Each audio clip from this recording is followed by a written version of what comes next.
করছি তোমরা সকলেই ভালো আছো আর আমরাও ভালো আছি।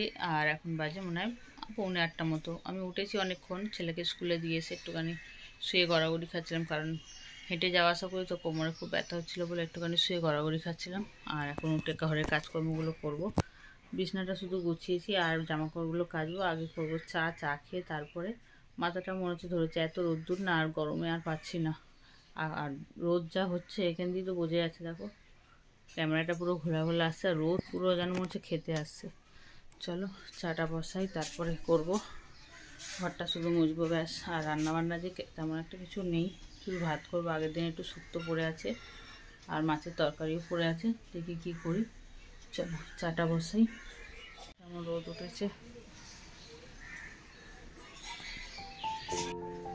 রোদ দেখো। আমার মানে বারান্দা পুরো রোদ চলে এসছে, হাঁড়িতে রোদ। এখানটা রান্না করতে সকালবেলা খুব অসুবিধা হয়, খুব গরম হয়।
সকালের পর একেবারে বিকেলে চলে এসেছি।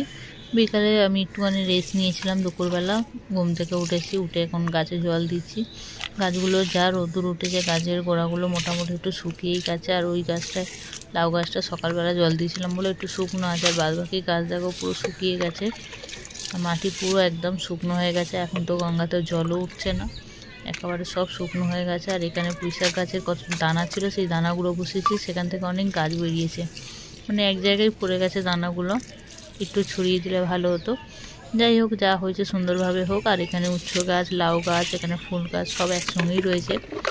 একটা আম গাছও রয়েছে, কলমের আম গাছ। দু একবার আমও হয়েছিল, ইঁদুরে খেয়ে নিয়েছে। অনেক ছোট ছোট তো গাছটা, অনেক ছোট, ইঁদুরে খেয়ে নিয়েছে। চলো গাছ, এখানে পেঁপে গাছও বসিয়েছি। আর এখানে ছেলে শুয়েছিল বলে বিছনাপত্র গোছানো হয়নি, জানলাও খোলেনি। জানলাপত্র খুলে দিয়ে আর বিছনাটা ছপ করে গুছিয়ে নিই। চলো, দুপুরে কিছু রান্নাবান্না করিনি বলে আর কিছু শেয়ার করা হয়নি। শেয়ার আর করিনি কিছু, শুধু ভাত করেছি। আর ছেলেকে স্কুল থেকে নিয়ে এসে অনেকটা ক্লান্ত হয়ে গেছিলাম, মানে এত পরিমাণে রোদ উঠেছে আর ওই রাস্তাটা পুরো রোদের, মানে রোদটা পুরো, কোনো গাছপালা নেই যে ছাওয়া, একেবারে রোদটা পুরোটাই পড়ে যাওয়া আসার রাস্তাটা। আর ছেলেকে নিয়ে এসে আমরা একটু, মানে ওকে চান টান করে একটুখানি পড়তে বসিয়েছিলাম, তারপর খেয়ে দিয়ে রেস্ট নিয়েছি। নিয়ে এখন বিকেলবেলা তো কিছু কাজকর্ম থাকে টুকটাক, সেগুলোই করছি।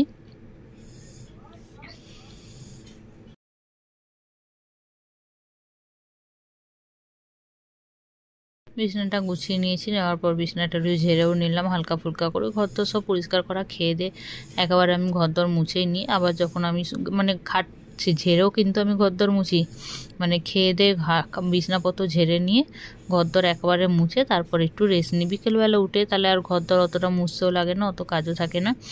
আর বিকেলবেলা ঘুম থেকে উঠে একটু বিছানাটা ঠিক করে নিই, মানে একটু ঝাড়ার হয় সেটা একটু ঝেড়ে নিই। আর এখানে জামা কাপড়গুলো শুকনো হয়ে গেছিলো, সেগুলো তুলে নিয়ে এসে আমি চেয়ারে এক সাইডে রেখে দিই, কারণ খাটে এক জায়গায় জড়ো হয়ে থাকলে ভালো লাগে না, যখন সময় হবে তখন ভাঁজ করি। সব সময় তো আর হয়ে ওঠে না যে এক্ষুনি ভাঁজ করবো, ওই জন্য চেয়ারে একটা সাইডে রেখে দিই। আর বিকেলবেলা উঠে সেগুলো আমি ঠিকঠাক করে গুছিয়ে নিই, জায়গা মতো সব রেখে দিই। আর এখানে দেখো আমি জামা কাপড়গুলো গুছিয়ে নিচ্ছি। চলো দেখতে থাকো, অবশ্যই ভিডিওটা ভালো লাগবে। আর এতক্ষণ ধরে যারা আমার ভিডিও দেখছো সবার কাছে একটাই অনুরোধ, প্লিজ আমার চ্যানেলটাকে সাবস্ক্রাইব করো, ভালো লাগলে একটু লাইক করো। আর আমার চ্যানেলে আমার ভিডিওর মধ্যে কোন বিষয়টা তোমাদের ভালো লেগেছে অবশ্যই কমেন্টে জানাতে পারো, তাহলে আমারও ভালো লাগবে পরের ভিডিও করতে। আর ভিউজ যতটা, মানে ভিউজ হলে কিন্তু সত্যি খুব ভালো লাগে, আর তোমরা যদি সুন্দর সুন্দর কমেন্ট করো তখনও ভালো লাগে যে ভিডিওটা করি। অনেক সময় ভিডিও করি কিন্তু এডিট করা হয় না, মনে সেই ইচ্ছাটাই থাকে না যে ভিডিওটা যে আমি এত কষ্ট করে করছি, আবার এডিট করছি, এতেও সময় দিচ্ছি, তারপরে যদি ভিউজ না হয়, তোমরা যদি না দেখো বা কোনো কমেন্ট না করো, তাহলে আমি ভিডিওটা কিভাবে করব। মাঝে মাঝে তার জন্যই আমি ভিডিওটা আর করা হয় না বা করিও না।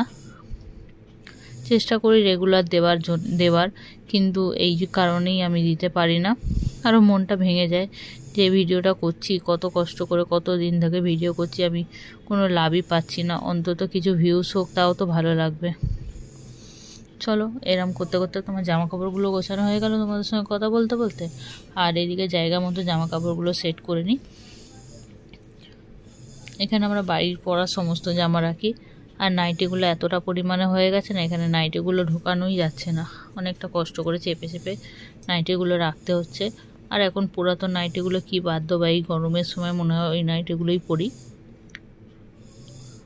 ওই জন্য নাইটিগুলো রাখাই রয়েছে, সেগুলোই পরছি। যেগুলো পরেও আছে সেগুলো অনেক দিনের হয়ে গেছে, বাদ দেবো কিন্তু বাদ দিতে পারছি না, কারণ এত গরম পড়েছে, নতুন নাইটি আর বের করতে পারছি না, তার জন্য এই পুরাতন নাইটিগুলোই পরছি। চলো ঘরে সমস্ত কাজ হয়ে গেছে, ঝাঁটপাত তো দেবার নেই, কারণ সন্ধে হয়ে এসছে, এখন ঝাঁট দেবো না, ঘরদর মোছা, ওই জন্যে আর কিছু করবো না, শুধু জামা কাপড়গুলো জায়গা মতো সেট করে নিলাম। চলো বিকালে একটু টিফিনও বানাতে হবে, সন্ধে দিয়ে এখানে টিফিন বানাতে চলে এসেছি। সন্ধে আমি দিইনি, ছেলে দিয়েছে, দিয়েও পড়তে গেছে, এসে খাবে, তার জন্য আমি টিফিনটা বানিয়ে রাখছি।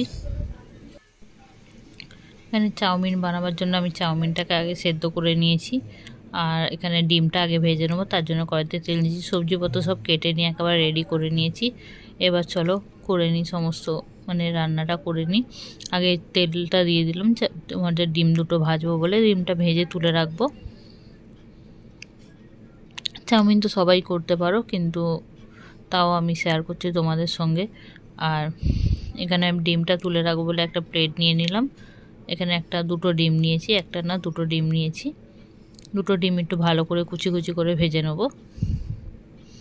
এর মধ্যে সামান্য পরিমাণে নুনও দিতে হবে, নইলে কিন্তু ডিমের টেস্টটা ভালো লাগবে না, তার জন্য নুন দিয়ে কিন্তু ডিমটা ভাজতে হবে। আমি আগে একটুখানি নেড়ে নিলাম, নইলে তো বসে যাবে, তার জন্যে নেড়ে নিলাম। আর এখানে আমি একটু নুনও দিয়ে দিলাম, যাতে ডিমটা ভালো লাগে খেতে, একদম আলো না লাগে, ওই জন্যে নুন দিয়েই ভাজলাম ডিমটা।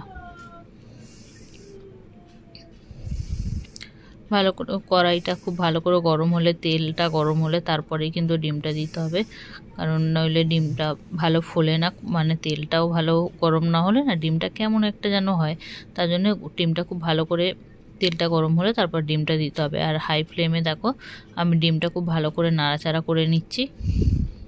তেলটা পুরোটাই টেনে নিয়েছে।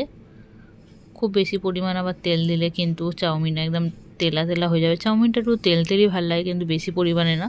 আবার সবজিটা ভাজবো সেখানে তেল দেবো, তার জন্যে যা তেল দিয়েছিলাম কিন্তু টেনে নিয়েছে। মোটামুটি অনেকটা পরিমাণে তেল দিয়েছিলাম। আর এখানে দেখো আমার ডিমটা ভাজা হয়ে গেছে। চলো আর একটুখানি তেল দিয়ে দিই। সবজিপত্রগুলো ভাজতে হবে, একটু মোটামুটি একটু পরিমাণ মতনই তেল দিতে হবে, কারণ সবজি ভেজে যাতে তেলটা থাকে, যাতে চাউমিনটা একটু তেল তেল মতো হয়, নইলে কিন্তু শুকনো যেন গলায় আটকাবে এরম একটা লাগে। তার জন্য একটু বেশি পরিমাণে তেল দিয়েছি। আর এখানে কেটে রাখা পেঁয়াজগুলো আগে দিয়ে দিলাম। পেঁয়াজগুলো একটু নাড়াচাড়া করে নিয়ে আবার পর সবজিগুলোকে দেবো। সবজির মধ্যে ক্যাপসিকাম নিয়েছি, বিম ছিল না ওই জন্য গাজর নিয়েছি, আর আলু দিয়েছি, ব্যাস এইটুকুই দেবো।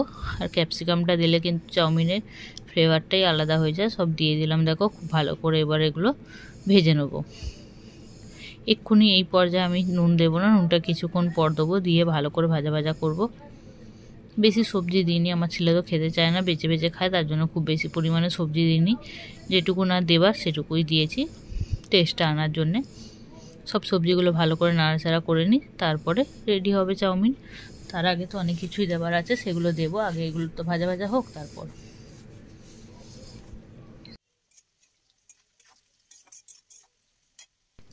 সবজিগুলো সেদ্ধ হয়ে গেছে। এখানে 1 প্যাকেট ম্যাগি মশলা দিয়ে দিলাম।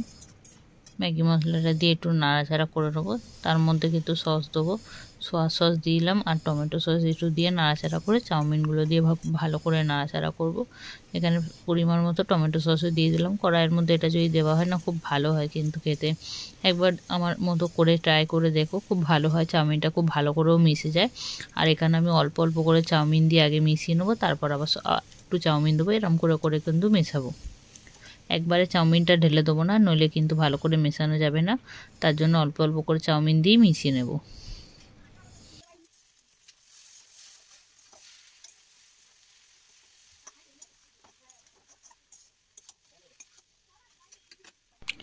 দেখো চাউমিনটা খুব ভালো করে কিন্তু মিশেছে। এর মধ্যে আবার ডিমটাও আমি কিন্তু অল্প অল্প করেই দিয়েছি। একটু ডিম দিয়ে নাড়াচাড়া করে নিয়ে আবার পুরো ডিমটা দিয়ে দিলাম, দিয়ে নাড়াচাড়া করে নেব, নিয়ে রেডি হয়ে যাবে আমার চাউমিন।